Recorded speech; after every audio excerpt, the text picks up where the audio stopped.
Struggling to remember cryptic IP addresses? Today we'll unveil the magic behind user-friendly web addresses. We'll explore domain name service, the internet's unsung hero. We'll discover how it translates names like google.com into the digital addresses computer understands. We'll also explore ways to boost your privacy and security with DNS over TLS and DNSSEC. I'm Philip. Let's get started.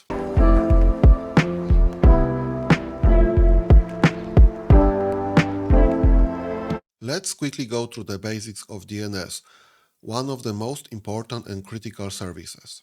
DNS is a distributed directory that holds various types of records, each serving a specific purpose.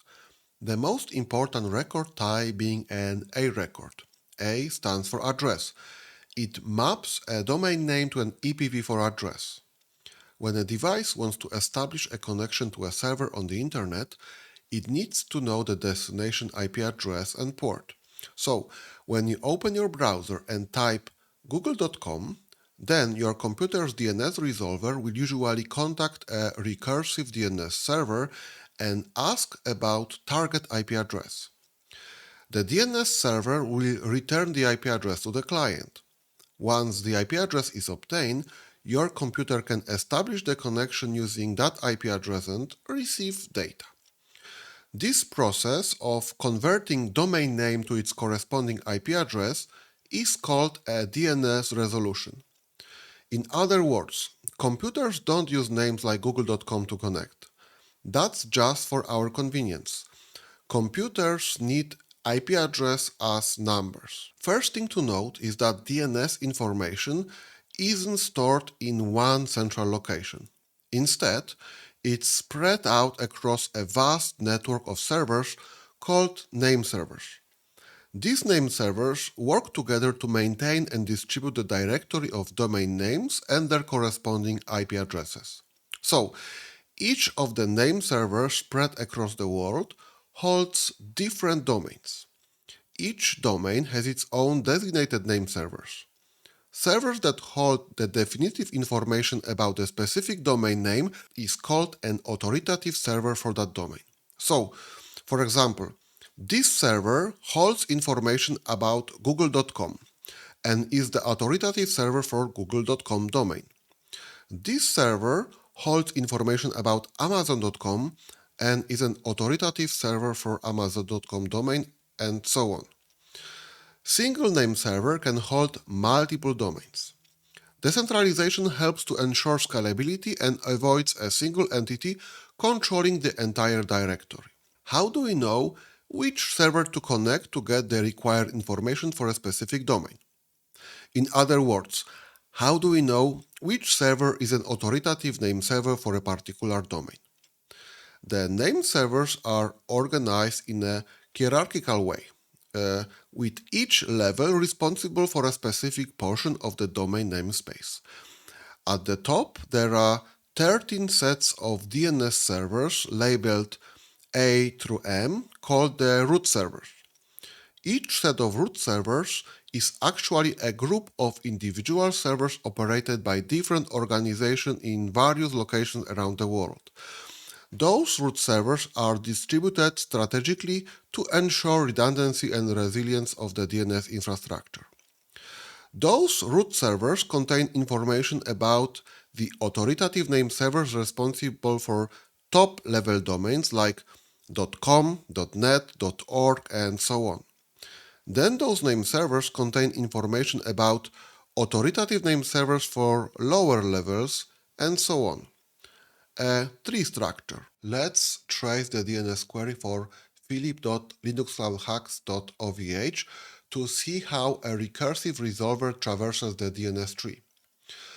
First query goes to the root servers. It will tell us the authoritative name servers for the top level domain. Let's check that. I will ask one of the root servers for an authoritative name server for our domain. It replied with authoritative name servers for .ovh. We've also got their IP addresses. Going further, let's ask one of the servers handling the top-level domain, that's .ovh, about Philip Linux Cloud Hacks OVH. It told us that linuxcloudhacks.ovh domain is handled by those two Cloudflare servers. Mind that authority equals 2 indicates the number of authoritative name servers records found in the response. In other words, those are the authoritative name servers for Linux Cloud Hacks OVH. Finally, let's ask the Cloudflare servers for the address. Here we go. There's the IP address for our domain. We know that the DNS is decentralized, has hierarchical structure, and that each domain has its own designated name servers called the authoritative name servers, being the ultimate source of truth for a particular domain. Let's talk a bit about DNS resolvers.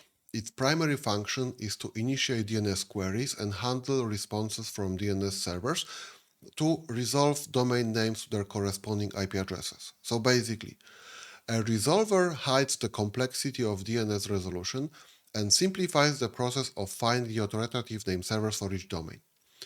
There are two main types of DNS resolvers, a stub resolver and a recursive resolver. Before proceeding further with explanation on the difference between one and the other, let's look into one interesting property of resolvers, that is caching. If we try to resolve the address of our domain, there are two things to note. In the answer section, we can see the time to leave, that is time in seconds the entry is valid. Here's 300 seconds, that's 5 minutes. There is also information on how long it took our resolver to obtain the IP address for that domain. Let me rerun the query. Do you see the difference? The entry is now valid for 292 seconds and not 300, and the query took only 3 milliseconds. Previously, query took 16 milliseconds. What happened is after our resolver obtained the address, it did put it in the cache. When we asked for the domain for the second time, the resolver did not try to resolve the IP address, but served the IP address from cache, hence the reply was so fast.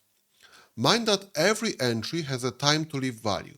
If it expires, the entry is purged from the cache and the resolver needs to fetch it again. These days, lots of DNS records have short TTL to ensure users are directed to most available or appropriate server quickly. The DNS records point to different servers based on real-time conditions. This is used in DNS-based load balancing scenarios. Of course, it comes at a cost of increased DNS server load. Let's get back to our DNS resolvers. When a device needs to translate a domain name, it doesn't necessarily contact the authoritative name servers for that domain directly. Instead, it can query another name server which might need to collaborate with other servers to find the answer. Here's where the stub resolver comes into play. A stub resolver only sends DNS queries to DNS servers and does not perform recursion itself. Instead, it relies on recursive DNS servers to perform the resolution process on its behalf. By default, on Ubuntu system we have systemd resolveD as the stub resolver. If we look at its status, we see that it's running in stub mode and that it's using Google DNS servers to perform domain name resolution. So basically, what's happening when we try to resolve a domain name is our stub resolver sends the query to one of Google's DNS servers that will either reply immediately if it has the entry in its cache, or will perform a recursive resolution that is contact root name servers, then top-level domain servers, and so on, until it gets to the authoritative name servers responsible for that domain that can give the right answer. Mind that we only talk to Google DNS. We don't perform DNS recursive resolution ourselves. Google's DNS is doing the heavy lifting. Systemd resolveD stub resolver also supports caching. If we rerun the query, we'll discover that response time is only 3 milliseconds, as the data is coming from the cache. The ResolveD is listening for requests on the loopback interface. If we look at the system-wide DNS configuration file, we'll see that it points to Stub Resolver. The actual name server where the queries are forwarded is defined in the ResolveD configuration file. Due to cache option set to yes, ResolveD caches frequently access DNS lookups to speed up future requests. Okay, so far everything is fairly straightforward. On our server, we have a systemd ResolveD Stub Resolver that contacts upstream recursive resolvers owned by our ISP or public name servers like Google or Cloudflare, that in turn contact authoritative name servers to resolve the IP. By default, DNS is using UDP port 53 or in some specific scenarios TCP port 53. Let's look on the wire. I will dump traffic on UDP port 53 and run the query. Here's our query. We ask for an A record for Linux Cloud Hacks domain. In the answer section, we got the address, record type, and TTL. All looks good. The only issue with this process is that the data is not encrypted. You will say, DNS records are public, so why should we care? The thing is, anyone that sniffs the wire can see what pages we visit and in general, what we are doing on the internet. DNS does not leak your email, user ID or password, but metadata like where do you shop or who you do business with. It's not that great from a privacy perspective. To secure communication between devices and DNS resolvers, a number of protocols have emerged. This includes DNS over HTTPS, DNS over QUIC, and most notably DNS over TLS, which we'll explore in more detail. How it works is the Stub Resolver establishes a regular TLS session with the recursive resolver, for example, Google or Cloudflare. That's listening on a standard TCP port 853. Once the TLS session is established, the Stub Resolver sends the query over an encrypted channel so no one can see what's inside. Let's demo that. I will capture traffic on TCP port 853 and run query with kdig. I will provide -d for debugging and add TLS CA option that forces TLS connection with certificate validation.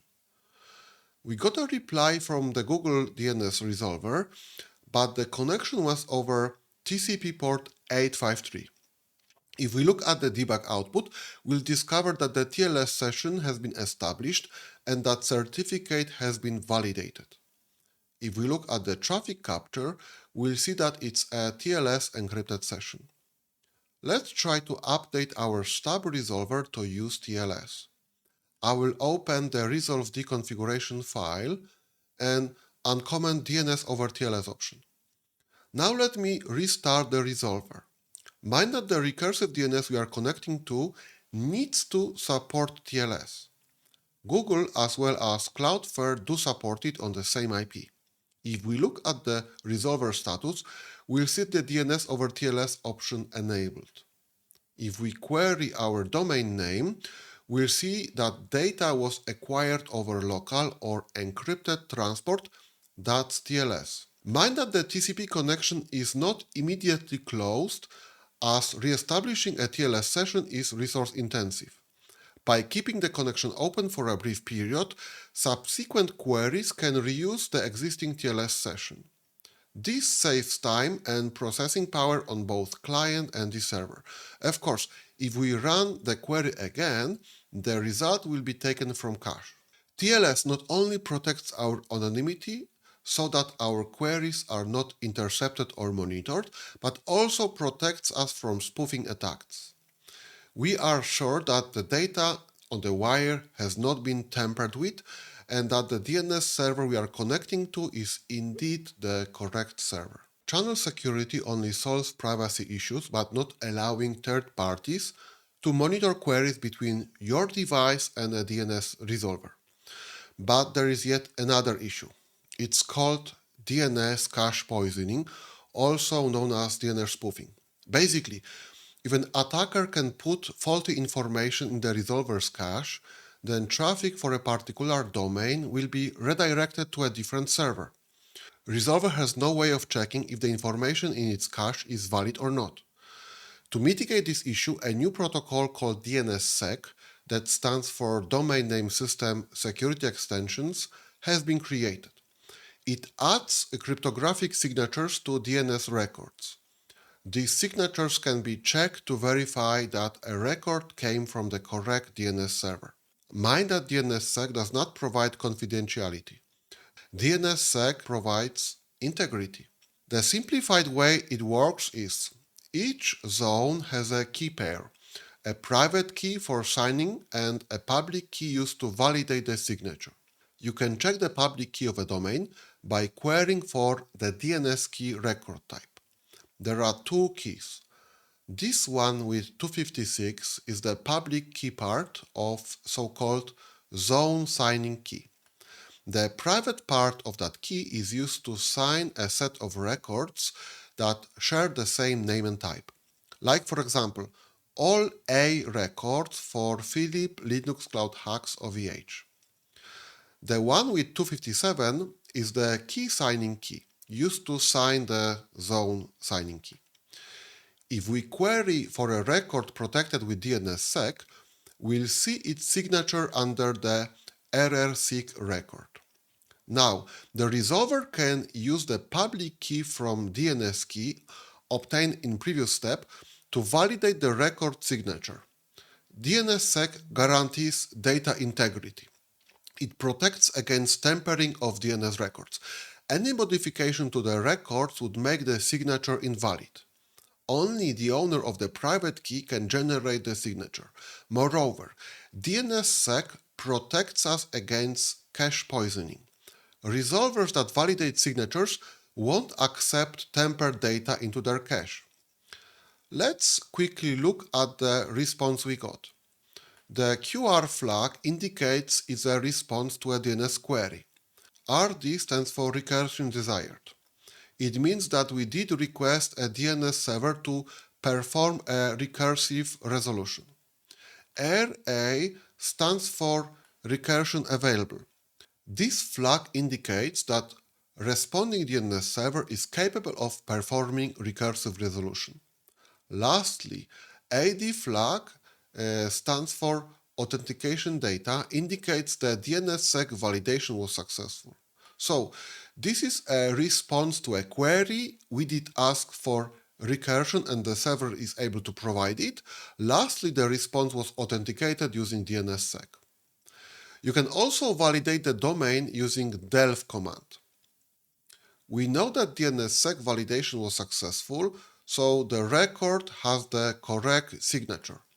The question is, how do we know if the DNS key used to sign belongs to the domain owner? Attackers could generate their own key pair and use it to create its own signatures. There is yet another record type, DS, that stands for delegation signer. It's stored in the parent authoritative name server. It contains a hash public key of the child zone signing key. So basically, this DS record establishes a link in the DNSSEC chain of trust. It starts at the top level and goes via authoritative name servers down to our domain. For the DNSSEC validation to work with our systemd ResolveD, we need to update the configuration file by setting DNSSEC to yes, and then restart the ResolveD. I did that already so that previous examples worked. If we check the status of our Stub Resolver, it not only has DNS over TLS enabled, but also DNSSEC is enabled. If we perform DNS resolution of our domain, we'll see that data was acquired via encrypted transport, but it also confirms that data has been authenticated. Systemd ResolveD is a great piece of software. However, at the time of this video, that is April 2024, DNSSEC support in systemd ResolveD is considered experimental and incomplete.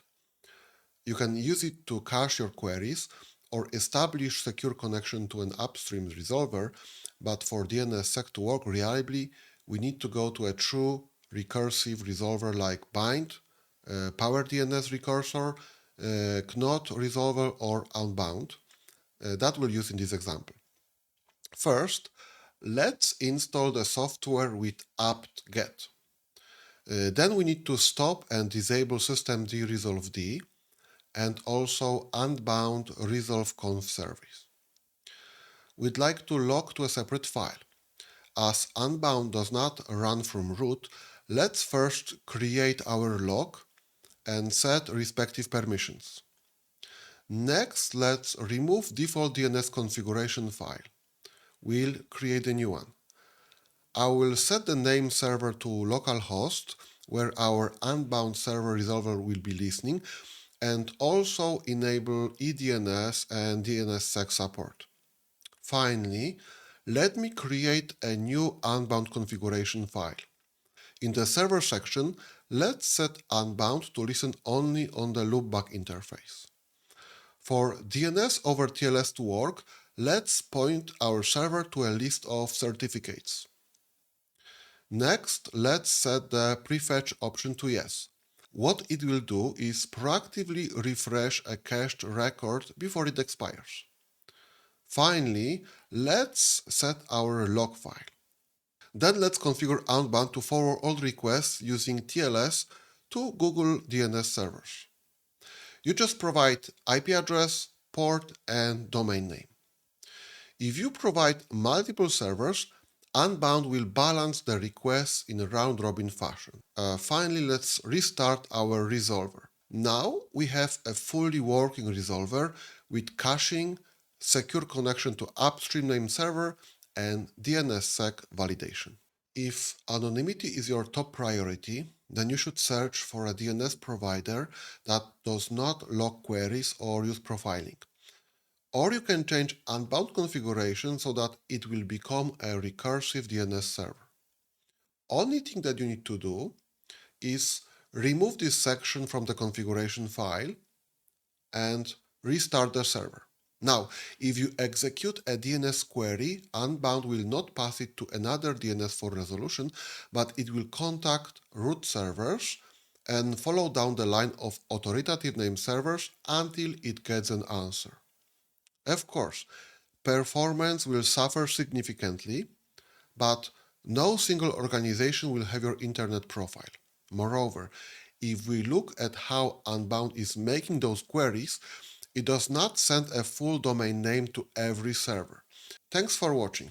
In our next DNS video, we'll talk about some more advanced topics like glue records, zone transfers, eDNS client subnet, and storing other things in DNS. If you found this video informative, please consider giving it a thumbs up and subscribing for more engaging networking content.